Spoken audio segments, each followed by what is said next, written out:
ইরানে সরকার বিরোধী বিক্ষোভ দমনে কঠোর অবস্থানে দেশটির সেনাবাহিনী। বিক্ষোভ অব্যাহত থাকায় জাতীয় স্বার্থ রক্ষায় এ পদক্ষেপ প্রশাসনের। শনিবার এক বিবৃতিতে তেহরান সামরিক বাহিনী ইসরায়েল ও সন্ত্রাসী গোষ্ঠীগুলোকে দেশের নিরাপত্তায় আঘাত হানার অভিযোগ করে। সংবাদ মাধ্যম ইরান ইন্টারন্যাশনাল বলছে, ইন্টারনেট পুরোপুরি বিচ্ছিন্ন রেখে ব্যাপক দমনপীড়ন চালানো হচ্ছে, এমনকি বিক্ষোভকারীদের উপর সরাসরি গুলি ছোড়া হচ্ছে। ইরানের ৩টি হাসপাতালে আনা হয় নিহতদের। আহতদের কারো কারো মাথায়, কারো চোখে গুলি লাগে। চিকিৎসকরা বলছেন, তেহরানের প্রধান চক্ষু বিশেষজ্ঞ কেন্দ্র ফারাবি হাসপাতাল জরুরি পরিষেবাগুলো চাপের কারণে সংকটের মুখে।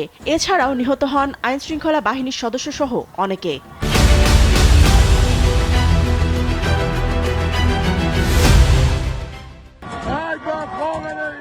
ইরানে ইন্টারনেট বন্ধ থাকায় হতাহতের সংখ্যা নিয়ে দেখা দিয়েছে ধোঁয়াশা।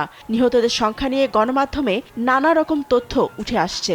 ইরান ইন্টারন্যাশনাল নামে সংবাদ মাধ্যমের তথ্য বলছে, ৪৮ ঘণ্টায় নিহত হয়েছে ২,০০০-এর বেশি মানুষ। এদিকে মার্কিন প্রেসিডেন্ট ডোনাল্ড ট্রাম্প সামাজিক মাধ্যম ট্রুথ সোশ্যালে এক পোস্টে লেখেন, ইরান স্বাধীনতা চায় এবং যুক্তরাষ্ট্র সহায়তায় প্রস্তুত। পোস্টে আরও বলা হয়, ইরান স্বাধীনতার দিকে এগোচ্ছে। এর আগে তারা স্বাধীনতা আশা করেনি। ধারাবাহিকভাবে ইরানকে হুমকি দিয়ে আসছেন ট্রাম্প।